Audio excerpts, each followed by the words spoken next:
Estamos começando mais um Fala Ratinho, nessa nova versão. Hoje, nosso convidado, o médico cardiologista, professor e presidente da Associação Piauiense de Medicina, Dr. Paulo Márcio. Boa tarde, Dr. Paulo Márcio, bem-vindo ao nosso Fala Ratinho. E hoje vamos falar um pouco sobre esse problema que atinge não só Angical, não só o Piauí, mas o mundo inteiro, coronavírus, Covid-19. Boa tarde. Boa tarde a todos que nos assistem. É um prazer enorme falar e me dirigir a cada um de vocês nessa tarde de hoje. Para começar, que impactos o novo coronavírus trouxe para a saúde do brasileiro?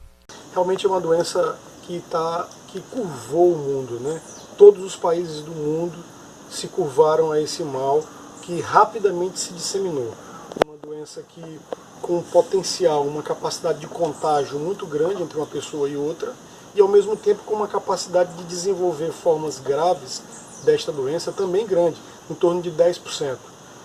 Isto trouxe uma casuística que há muitos anos não se via na humanidade. A gente acredita, os estatísticos acreditam que estas próximas 2 semanas serão decisivas para o Brasil, para o Piauí, né?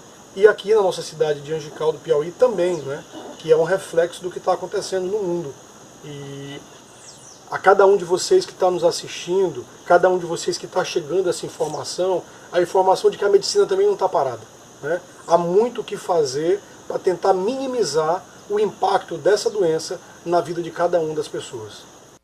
Covid-19 e pessoas com problemas cardíacos. Perfeito. O cardiopata é alvo dessa doença e a estatística mostrou que quase 70% dos óbitos acontecem em pessoas que têm alguma comorbidades.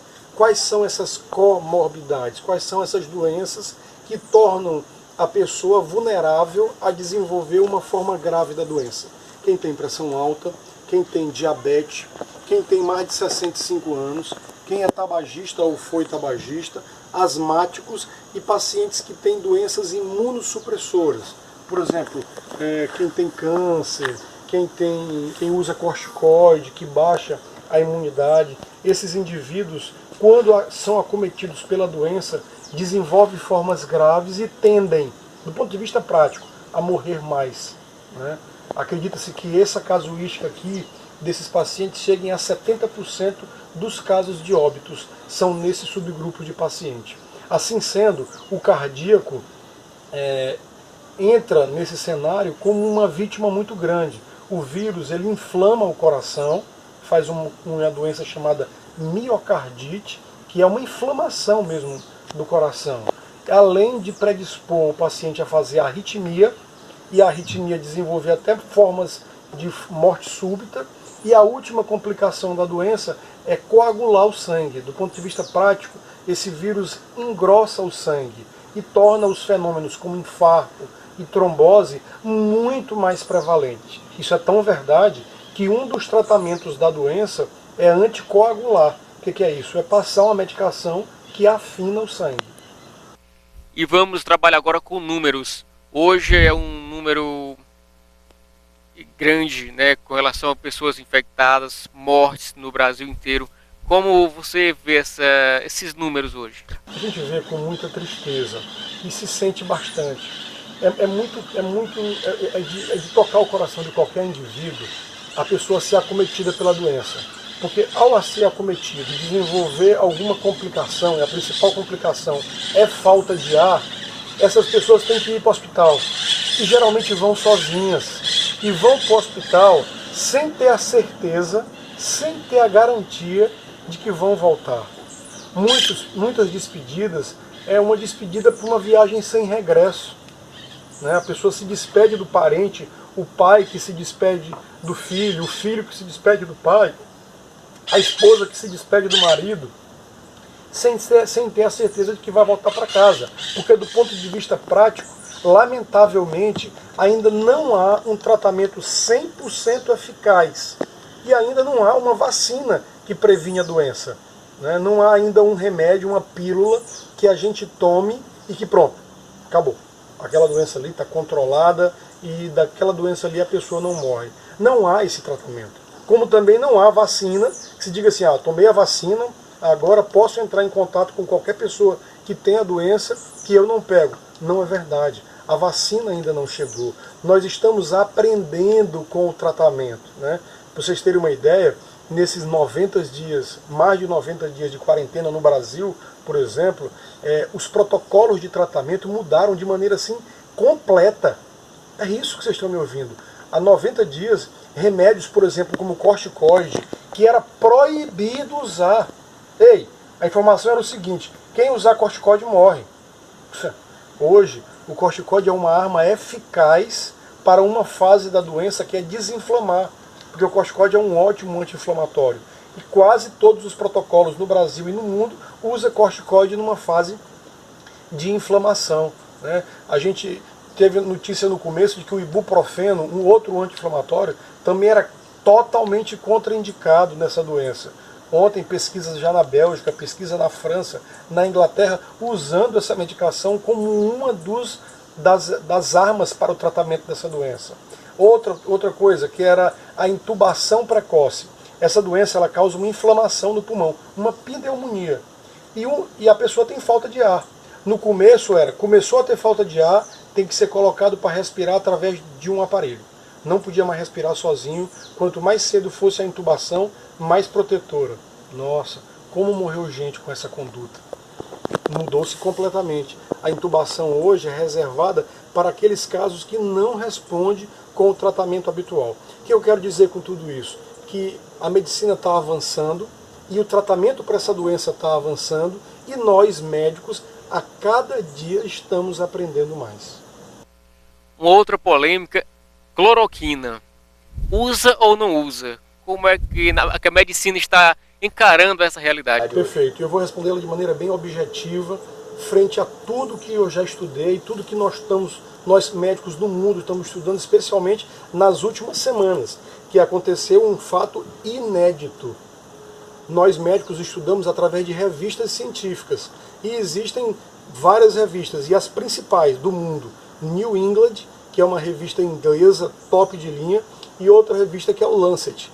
Foram publicados no início da semana, no final da semana passada, no caso, 2 estudos revolucionários. Estudos com milhares de pacientes, um deles com mais de 100 mil pacientes, dizendo o seguinte, a conclusão: olha, a cloroquina não funciona.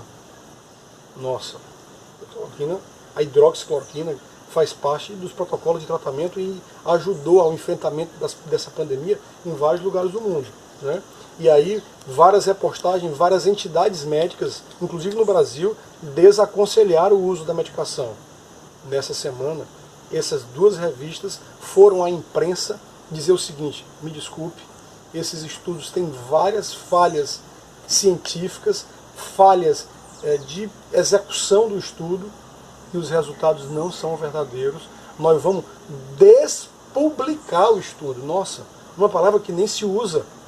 Se publica um estudo científico numa revista. Agora, se despublicar o estudo científico, nunca ninguém teve conhecimento. A Covid fez isso acontecer com a cloroquina. E o que nós sabemos da cloroquina de ponto de vista prático?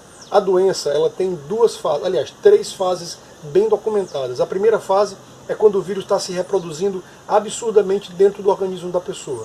Nesta fase, há poucos sintomas. Uma febre, uma moleza no corpo, uma irritação na garganta, um cansaço, uma indisposição, um cansaço assim, cansaço físico, não falta de ar.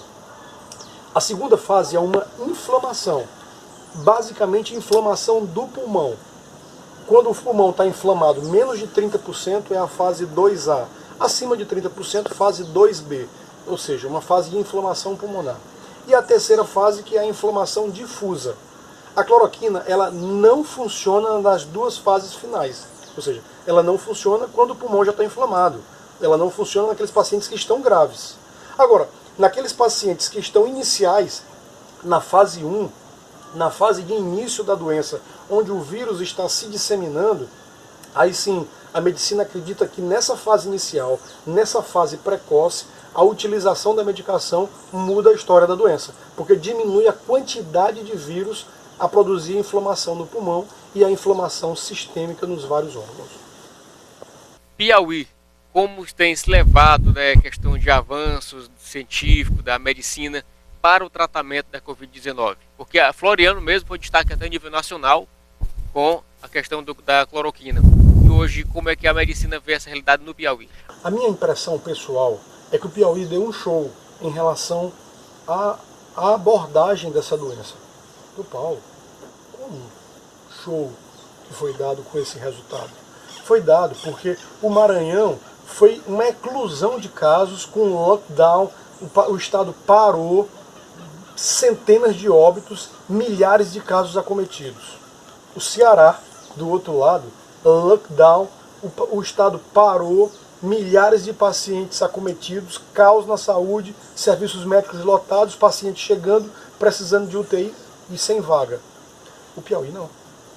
No meio desses dois estados que foram drasticamente acometidos, o Piauí não teve essa realidade tão dramática ainda. Ela pode vir a ter, mas não teve ainda.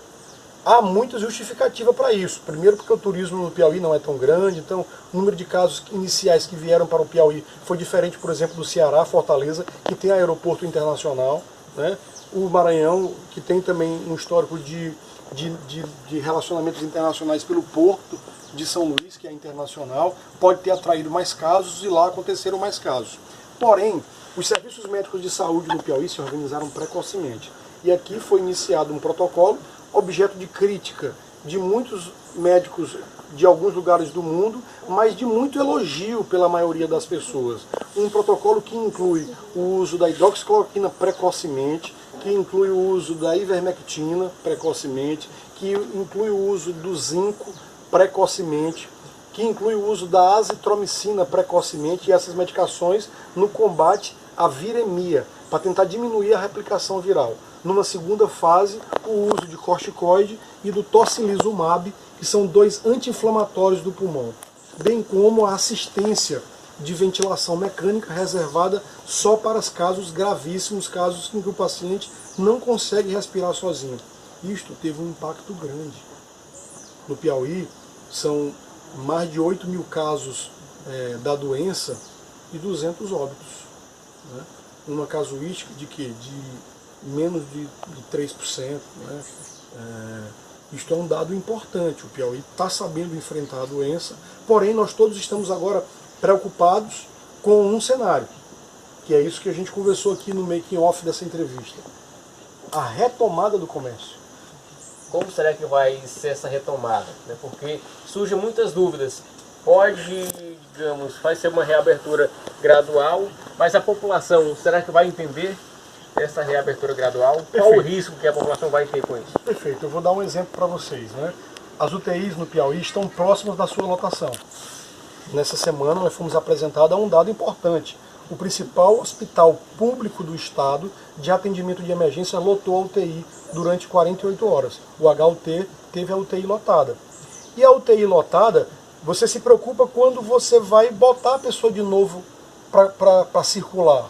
O Piauí é o estado que mais tem traumatismo crânioencefálico por queda de moto no país. É isso mesmo. Nenhum estado da nação se cai mais de moto e bate a cabeça do que no Piauí. Inclusive com óbitos, com um número de óbitos por traumatismo crânioencefálico maior do que a média do país. Aí você observa, começa a circular gente de moto, como você está vendo aí, sem capacete, sem os ambientes, sem as estruturas de proteção. Aí o sujeito cai, bate a cabeça no chão e precisa de uma vaga de UTI. Essa vaga não tem, porque ela está ocupada com a Covid. O paciente começou a circular, começou a fazer as coisas, começou a ter mais infarto, ele se expôs à infecção, teve uma outra pneumonia bacteriana, e os hospitais lotados, tudo isso dá caos. Portanto, o retorno ao comércio ele tem que ser feito de maneira gradual e selecionada. Não é a gente vai abrir agora as portas e todo mundo vai voltar ao normal. Não, é um novo normal. O novo normal inclui todas as medidas de proteção individual, lavar as mãos, distanciamento com mais de 1,5 m, 2 metros de distância entre uma pessoa e outra, uso de máscara, né? A gente está aqui sem máscara nesse momento, nós tiramos a máscara exclusivamente para fazer a entrevista. Só durante a entrevista e eu e ele distantes um do outro. Né? não estamos do lado a lado. São medidas, com máscara para... são medidas que fazem a proteção da pessoa. E mais, o distanciamento e a quarentena continua para os pacientes de risco para formas graves. Quem tem pressão alta não volta, quem tem diabetes não volta, o cardíaco infartado operado não volta, o paciente que tem imunodepressão não volta, o paciente que é fumante, tabagista, com enfisema pulmonar não volta, o asmático grave não volta. Por quê? Porque o isolamento dessas pessoas vai prevenir o desenvolvimento de formas graves da doença, que é o que faz o caos do sistema. 90% das pessoas têm essa doença como uma linguajar popular, uma caganeira, né? Como uma diarreia comum, como uma gripezinha. 90% das pessoas têm isso como uma gripe, mas 10% das pessoas têm como uma forma grave, né? E mais principalmente, 5% estão tendo, 3, 4, 5% estão tendo óbito, né? Isso é grande se a gente imaginar que até setembro, a estatística e os estudiosos e os cientistas dizem que até setembro ou outubro, 70% dos brasileiros tiveram o vírus.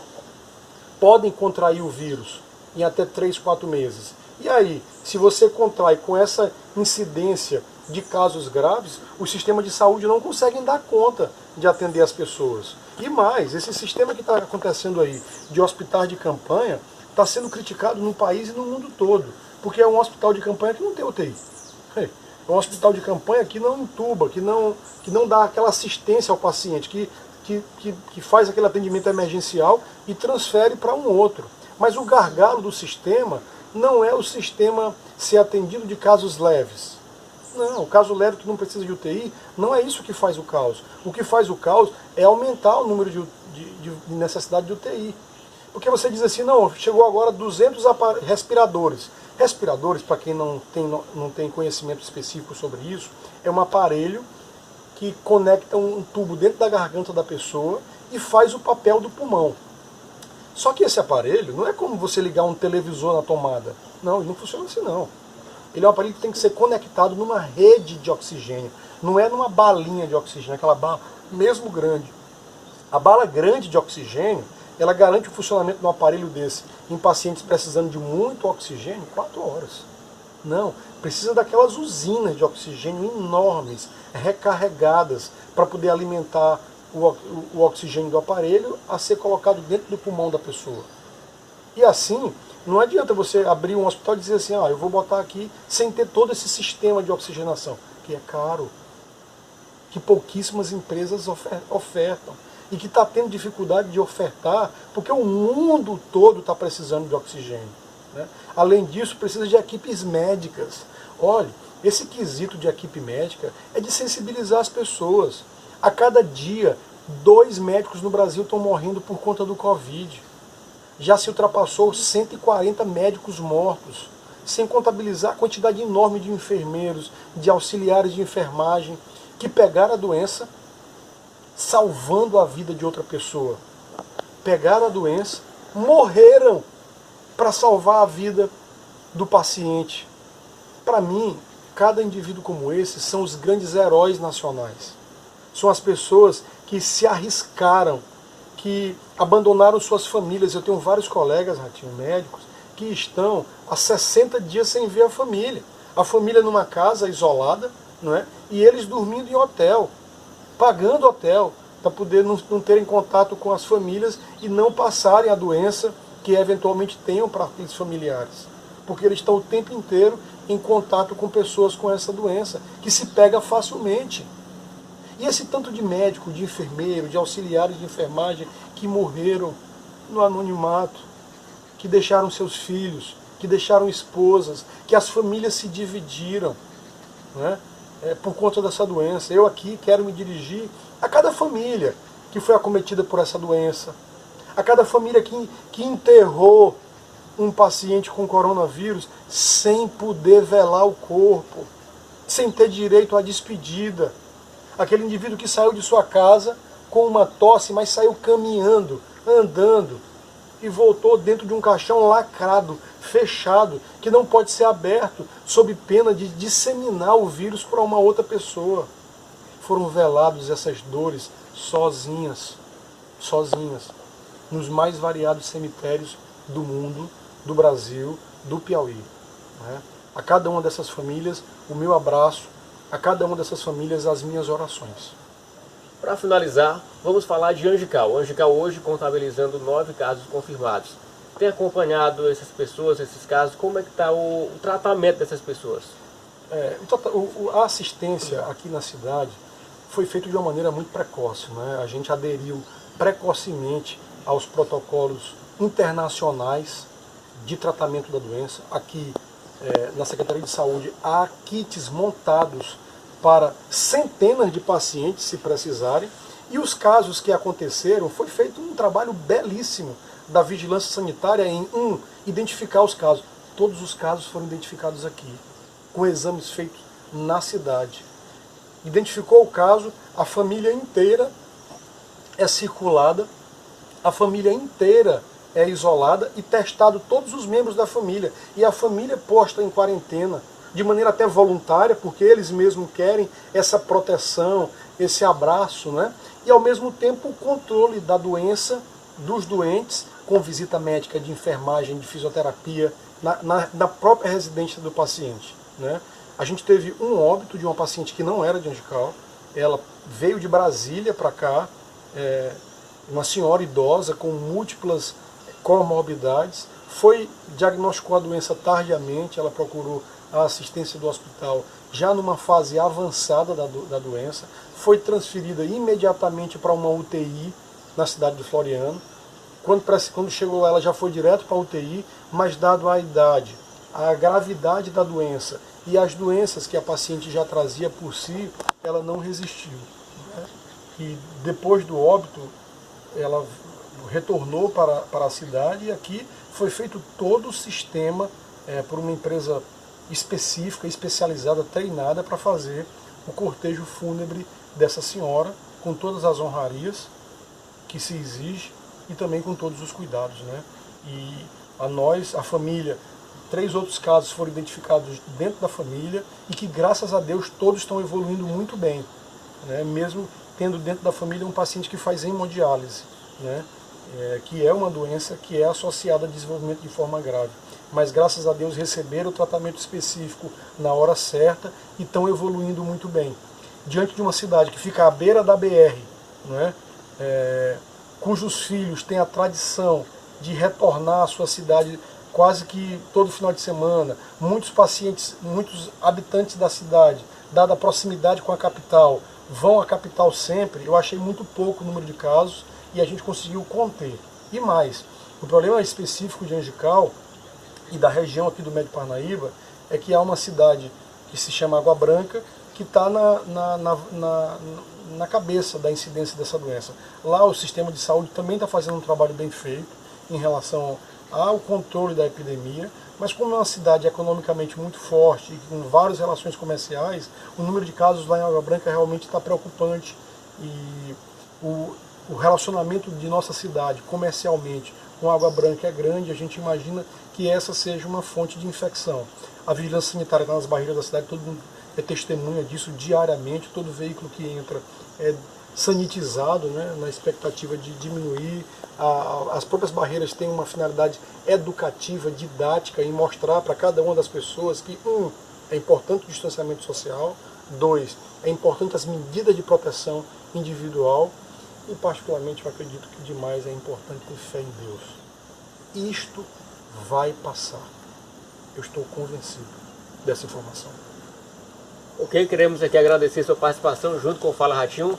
Levanta essas informações para você que sempre acompanha a gente, sempre está atento às nossas matérias. Então, mais uma vez, o nosso muito obrigado por ter nos recebido e passar essas informações importantes para a população. Muito obrigado.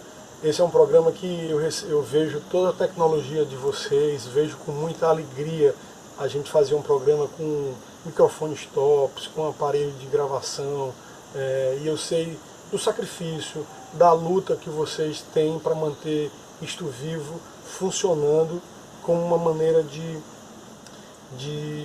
informar, de ajudar, de servir a população.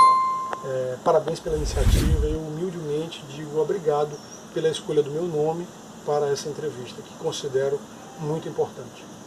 Então nos veremos no próximo Fala Ratinho.